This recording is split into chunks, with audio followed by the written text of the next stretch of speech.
Breaking news, ladies and gentlemen. What seems to be an F-15E Strike Eagle fighter jet have just crashed over Kuwait. Was it friendly fire or was it something from the enemy fire?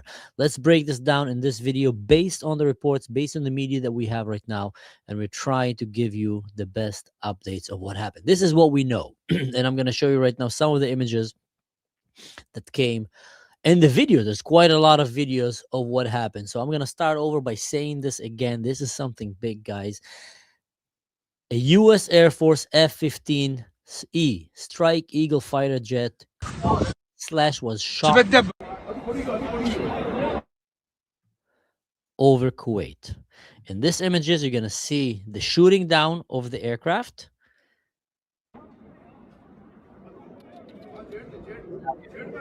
Hit back in the engines. Again, I'm not so sure. There's not enough confirmation yet of what happened there, but that's what it looks like.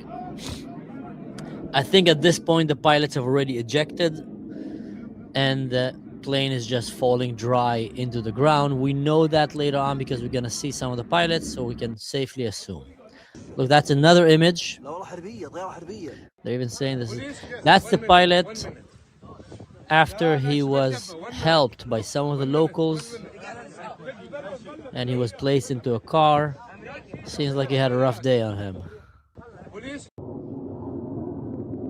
Look here. Wait. Was that the pilot ejecting there? Yeah, looks like this was the pilot. Here we go. That might have been the two pilots. The pilot and the navigator that just ejected from the airplane. Here, let me show you again. That might be them coming out, or maybe the remaining of the windows when they shatter and they shoot them out before the pilot. Otherwise, you're gonna get squished into the ceiling.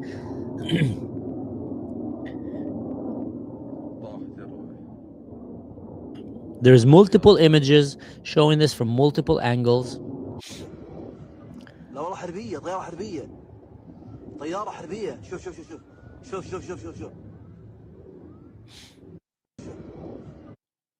So this is an image. I mean, what was the guy doing there with the stick in his hand?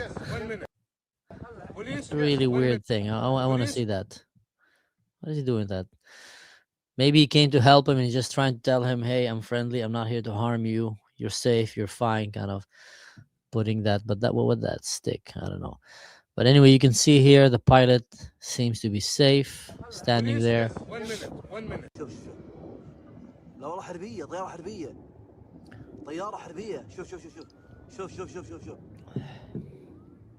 Someone is saying that here, look at this. So someone is saying here one fighter jet is seen to be dropping with flames, one without flames. And here you can see both of the pilots. They managed to escape. This happened quite low, I have to say, so they're very lucky that they had the chance to the parachute to deploy and actually stop and block their fall, because usually it takes a little bit of time. But from what we understand, both pilots are safe.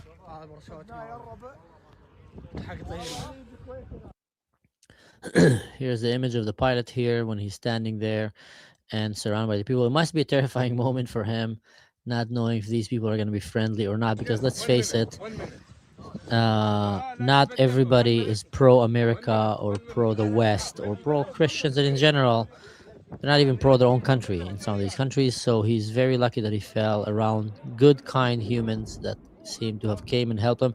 Here you can see again how the fighter jet is falling down, and we're going to read you some of the information that we get right now from different news reports. Still not a lot of reports about this.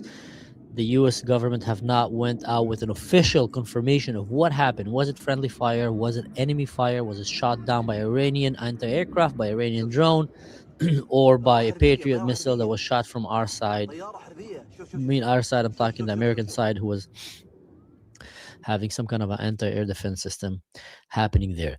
But this is the images that we're seeing right now, guys. Let me read for you some of the reports. By the way, before we jump in, my last video, someone came and said that the best thing in my video was when I showed how does it look like when a fighter jet is trying to evade an anti-aircraft missile. Guys, this is difficult. It's unbelievable. It's almost science fiction, especially with today's technology. So let me show you an illustrated video that shows you basically how these things look like and how difficult it is.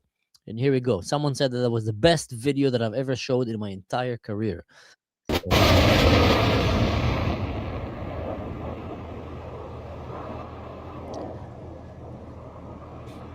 Now look how these missiles are faster than the airplane. This airplane right now is trying to evade it. He's shooting the flares to distract it. They managed to kind of shoot him away from him, but again, it closed on him.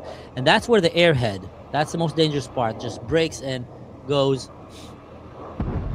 and bomb. Now, I don't know if this is a real video AI or a computer game. It's very hard to know nowadays. But just to give you an illustration, now imagine you're the pilot and you need to deal right now with a G-force of evading something like that. I don't know if you guys ever been on a roller coaster or anything that is similar to a G-force, unless you're a pilot,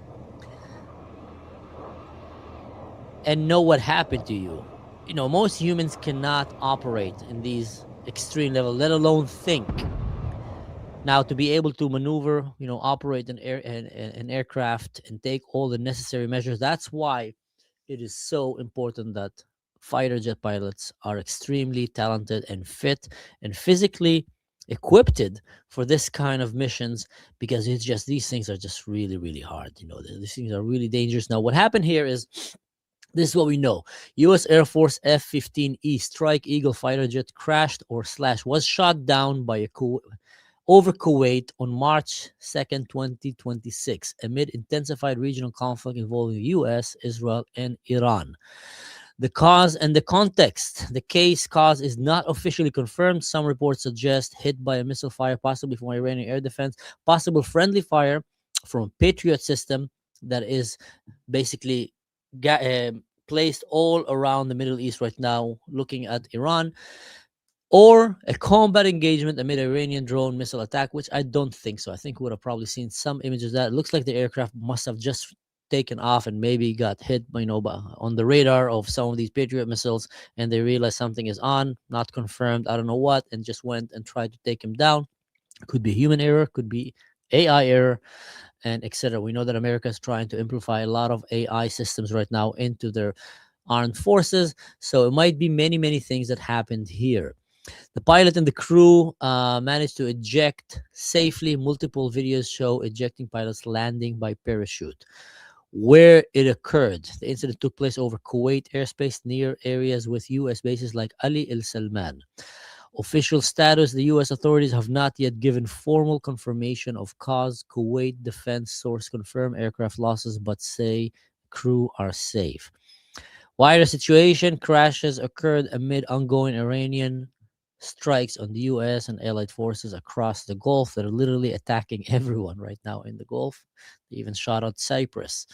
Part of the escalating hostilities follows the U.S.-Israel operation against Iran. So this is what we know so far about this incident. Like I said, I'm sure more information will be coming as we come closer with this. That's the pilot. He seems to be, or the navigator, he seems to be in good hands here. That's when he just landed and the people came around. You can see right now the equipment that he have. He's being placed into the car here. So there's quite a lot of videos circling showing exactly what happened. Our prayers are with the crew, the staff, and everyone around, and also the airplane that it did not land and, you know, hurt someone, because it could also cause casualties. Obviously, it did not look like it exploded on the landing. So yeah, crazy stuff. Good morning from Florida. Good morning, anyone. Friendly fire. So I would assume that is, again, there's not enough information. I would assume that this is friendly fire, because I find it hard to believe that Iranians will be able to operate so far into enemy territory while being so heavily sieged by the American forces and the Israeli, who are just literally right now pummeling to the ground. And this happened right over Kuwait. So it's going to be very hard for me to believe that they managed to actually get that aircraft there so close to the ground. It would have, if it would have fell over Iran, higher altitude, or just, you know, as it was coming for a strike, I would say that makes more sense. But from what it looks right now, it's most likely some friendly fire. Again, this is not confirmed, and I'm just giving you my own speculations from what I understand and from what I've been talking to some of my friends. Some of them are pilots themselves, and I'm trying to get some of them to come on my show. They're just extremely busy doing other stuff right now, as you might know. But if I manage to get some of them to come on the show, that'll be really, really cool to have them come and explain to us a little what's happening. Guys, there's a lot of things that are happening right now in Israel. Another front have just opened with Hezbollah in the north in Lebanon, and Israel later on just went and eliminated the head of Hezbollah. Another one, I don't know if number 5, 6, or 7 of them already. Israel apparently not only eliminated Ayatollah Khomeini, but also the one that came to replace him, the second Ayatollah. It happened so fast that I didn't really have the time to catch his name. But it's just unbelievable how efficient is Israel have become in taking down these enemies. I don't know if they managed to shove some kind of a beeper, pager, beacon, GPS beacon up their tuches, but they just know where they are. They just know where they are, what they're doing. And the moment they put their head up, they're down. The moment they elect someone, he is down. I'm going to be giving you some brief, quick videos during the day about what is happening here to keep you updated, because there's a lot of things that are happening. My family in Israel, relatives in the north and in the south are in bomb shelters right now. There's as much as they managed to hurt the Iranian regime and to take down its leadership, but the Iranians seems to have gone into the mode of all or nothing. We take you all down with us, and they're trying to shoot everything they can at anything that moves around the Middle East to try to create as much damage before, because they're smelling that this will be the end of them, and they're trying to take down anyone with them. So this thing seems to be escalating at the day. And there was an announcement by the Prime Minister of Israel that came and said that this is just the beginning, and we're going to see more and more intensified attacks happening. And he even came and mentioned, Bibi Netanyahu, that you will get to see the full might of the IDF. Now, this is something that we have never seen yet. Remind you, in all of the wars around the Middle East, you always saw the IDF operating at 10, 20, 30, 40% of its capabilities, because it was trying to avoid civilian casualties and working in very dense populations. And it was never really fighting an army against army, more against insurgents and cowards who were hiding as human shields behind innocent civilians and their own population, women and children, schools and hospitals. Now Israel have just literally came in and made an announcement. We will go and we will destroy the IRCG, and we're going to destroy the Iranian Islamist regime that is coming to try to kill us and to oppress their own people. So that is a very serious statement. So I do believe that in the next days we're going to hear more. Now I know many of you are a bit tired already, because every second day something crazy is happening, and you think like, oh my God, how much retention and attention can we have for these things? But I'm telling you, this one is a big one. This one is a big one. This one might reshape the entire Middle East for decades to come. So stay tuned, and I will try to give you, I'm going to be jumping today on and off. So just, if you haven't done the like, share, subscribe, and if you haven't done the click the bell, it will give you a notification of the videos that I'll be doing. So then you can be notified whenever I'm coming to make a video. My name is Mansour. I'm a former Israeli officer in the IDF and an operator in the Special Forces. I've served and spent a lifetime working in the defense sector, on the offense and on the defense, and in several parts of the globe. So I think I can bring you here some very interesting insight about what is happening. If you're interested in these things coming from someone who knows the IDF inside out and who knows Europe, the US, and the Muslim world pretty well, I would say, above the average person.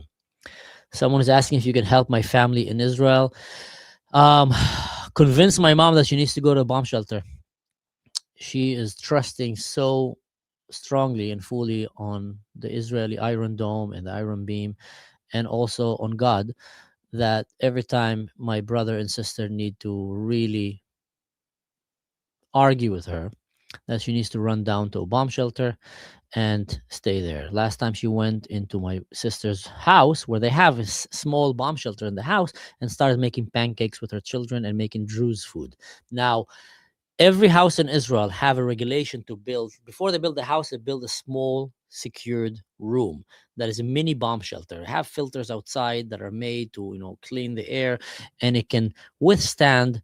If a small missile would land on it, maybe it will withstand it, maybe not. If it lands next to it, you'll be safe. If a medium missile would land next to it, there's a chance that it's going to destroy it. Maybe you'll survive inside. But if a large ballistic missile lands even next to it, it will take anyone in that block, including the people in these mamads. So that's why I do recommend for all Israelis right now, go down to the bomb shelter, find the nearest one. Don't wait until you hear the alarms. Go when it's safe and when it's quiet and make a walk. Find where it is, learn the route, time it, how long it takes, and have your backpack ready in the house by the door with your shoes next to it, with socks inside, a bottle of water. If you have any medications that you need to take that you know you're dependent on, have it in the bag already. Have a power bank, have your mobile phone, have a book, have some toys for your kids, have instruments of music is always nice. I would recommend have a small pillow and a small blanket. It can get cold on the floor. And when you go to these bomb shelters, after you scouted and you know where they are, you will be able to take some of these stuff with some snacks. Bamba and Beasley is highly recommended, or some carrots if you want to be very healthy, and go and wait there. Learn from Batya. Last time when we did it in Israel, I was at Andy and Batya's house and we did the bunkers diary because I had to experience this whole thing for myself 3 times to 4 times a night. I know it might be straining on some people, but the more you prepare for it, also the more you know where you're going can help you psychologically not to panic too much. Some people extremely panic. Some people wake up and feel, I'm alive now. Look what's happening. The world is burning down. It doesn't matter who you are right now. I do recommend, please listen to the instructions that are given by the Israeli government and the Israeli defense ministers telling you how to avoid it. They're saying this is probably going to keep escalating. Hezbollah is trying to jump right now. The Houthis, all of the proxies of Iran are feeling that this might be the last day, and they see the Ayatollah as their literally spiritual messiah. That's how they see him, as the hidden imam, the last imam. They see him as something very, very spiritual, and he was taken down. We're talking on their side, this is a religious war, full on.